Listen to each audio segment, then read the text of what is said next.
مدير المركز الإعلامي في نادي الشباب الأستاذ طارق النوفل. أبو محمد مسيك بالخير.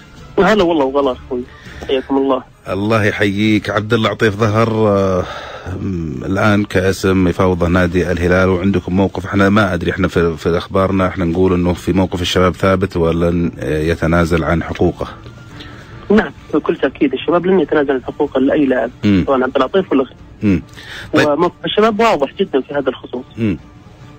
طيب ابو محمد، ما في نيه للاستفاده انتم من الكابتن عبد الله، خصوصا انه تعرف انت اللاعب الان سعودي وروح تجربه احتراف سنتين ممكن تؤثر تاثير ايجابي في مستواه. طيب لنترك موضوع عبد الله عطيف جانب الحين ونتحدث عن موضوع اشمل اذا سمحت لي اخوي. تفضل حبيبي. واسمح ابو زياد. الله يحييك ابو محمد.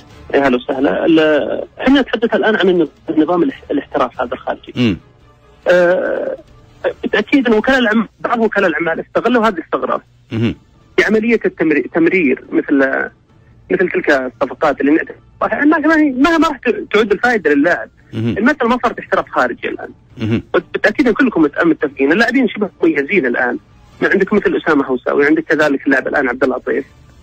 القضيه ما هي قضيه احتراف خارجي الان، هي قضيه عمليه تمرير اللاعب بطريقه محليه ولكن باستعانه بصديق خارجي.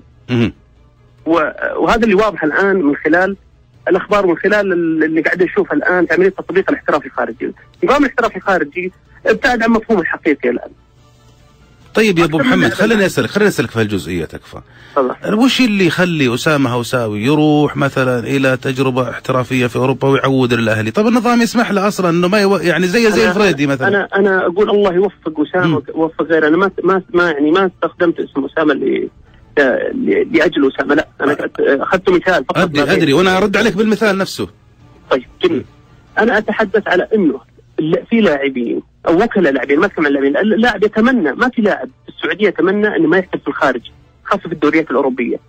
وبالعكس وجميع يعني من في الوسط الرياضي يتمنى ان يبرز اسم لاعب سعودي في دوري اجنبي بالذات الدوريات الاوروبيه.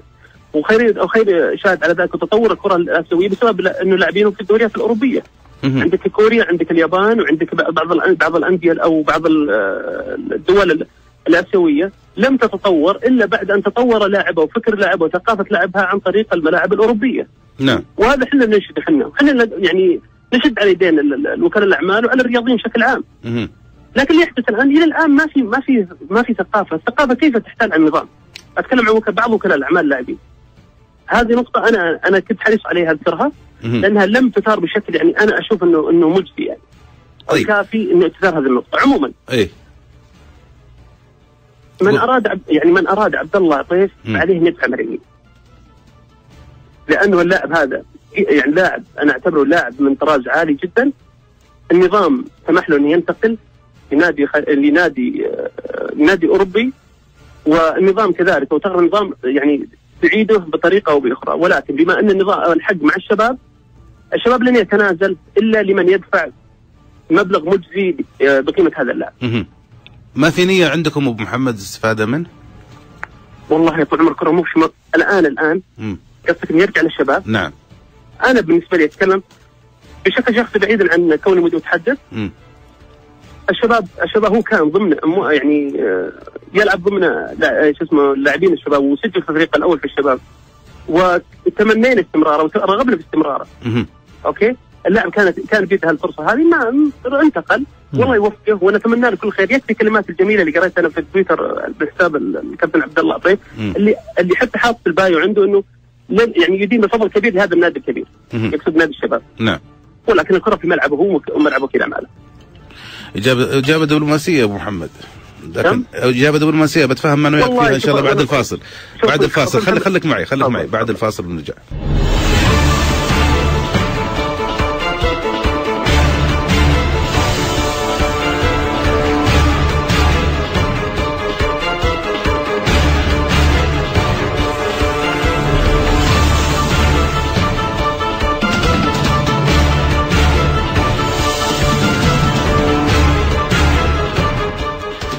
حياكم الله معنا في الجزء الأخير من البرنامج. معي عضو مدير مركز إعلامي في نادي الشباب الأستاذ طارق النوفل. أبو محمد نواصل الحديث معك. طيب انا اقول لك لا ما نسيت، هين انت ما نسيت، انا يوم قلت لك رؤيتك وها رحت من هنا ومن هنا، ما اعطيتني اجابه مباشره. سواء اختلفت رغبه اللاعب مع رغبتنا او العكس، هذا معناه لن نختلف مع بعض. يظل هذا يعني يظل عبد الله عطيف ابن من ابناء النادي، اللي بينه وبينه احنا بغض النظر عن العقود اللي بينه وبينه اكبر من مساله يعني اللاعب الان اول موضوع بيد اللاعب. هنا يعني ما نقدر نجبر احد، ولكن اللاعب اختار انه يحترف خارجي، والان بدات العروض يعني جت عروض. تدري ليش سالتك يا ابو محمد؟ تدري ليش سالتك هالسؤال؟ يعني اللي واضح عند الناس انه في مشكله بينكم وبين ابناء عطيف، يا انك تاكد لي هذا الموضوع يا انك انت تنفيه. بالعكس يعني انا ودي يعني كنت اتمنى ان السؤال هذا يسال. انا بسالكم سؤال الان. نعم. من هو اول لاعب حمل كاس دوري خالد بن حفص ودوري زين؟ من هو؟ احمد. الكابتن احمد عطيف. نعم. من هو كابتن الفريق حتى الان؟ احمد عطيف. نعم. ما عندنا مشكله مع ابناء عطيف. ابناء عطيف لهم كامل التقدير والاحترام، مثل ما هم يعني مثل ما هم يعني يفخرون بهذا النادي ويأكدون على انه نادي له الفضل عليهم، كذلك احنا نقول نفخر بابناء عطيف اللي يلعبوا في الشباب، ونشكرهم على كل ما قدموه. يظلون هم يعني احد ابناء الشباب اللي نفخر فيهم، سواء اللي يلعب سواء اللي استمر معنا هو احمد الان او اللي خرجوا، ونتمنى له التوفيق في مسيره الاحتراف الخارجيه. نتمنى له حتى عبده، بالنسبه اتكلم بشكل شخصي، حتى عبده اتمنى له التوفيق مع ناديه النصر. نعم. ما ترى يعني الشغله هي هذا عصر الاحتراف وهذه فكره الاحتراف. اما شغله العواطف وان نكره ونحب ابدا لا، الشيء هذا غير موجود. الان اللي تتكلمون او يذكر في تويتر ويذكر في مواقع التواصل حتى في المجالس انه الشباب مثلا ما هو يعني يحارب ابناء عطيف. مو معقول نحارب ابناء عطيف ونسلم القياده والكابتنيه لاحد ابنائه، صح ولا لا؟ نعم، منطق. واول ما سلم الكاس سلم لاحمد عطيف. نعم. استاذ طارق النوفل، مدير مركز اعلامي في نادي الشباب، شكرا لك مداخلتك معنا. يعطيك العافيه ابو محمد.